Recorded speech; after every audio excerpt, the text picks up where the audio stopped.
Uh, First, when you look at the actual damage to this situation, the silver lining is we're fortunate that more people weren't seriously hurt.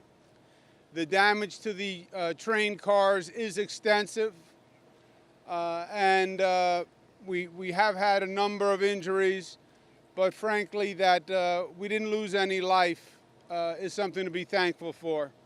As the county executive said, the first responders did a magnificent job. We've been through enough of these situations where we know the performance of the first responders can make all the difference.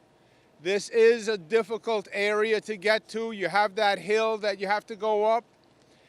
We're now looking at it in daylight hours, but just imagine this in the pitch black when you have to get into that car and get injured people out and carry them down that slope, how hard that is. And they did that, and they did that fantastically well. So I want to thank the county officials and the local officials, County Executive Mangano, for all their help and thanks. The NTSB will be on site, and they're going to do an investigation as to how it happened. As you heard from Chairman Prendergast, both trains were running in the same direction. One was a work train, one was a revenue train, and they sideswiped each other. The question is why? And rather than speculate on all the possible reasons why they could have sideswiped each other, I think the best course is let NTSB do their work. Let's get the facts, and then let's go from there.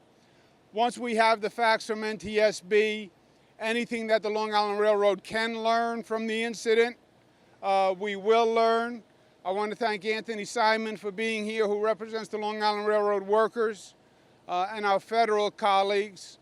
So once we have the facts, if there's something to change, we will.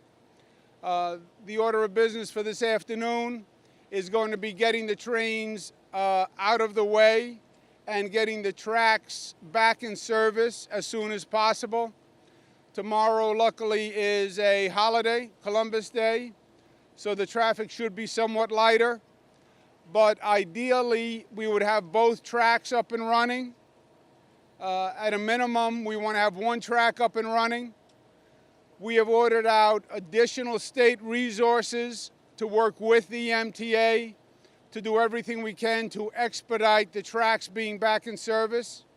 If we have to work all night long, all day and all night long, we will, because we want to make sure tomorrow's commute is as easy and normal as possible.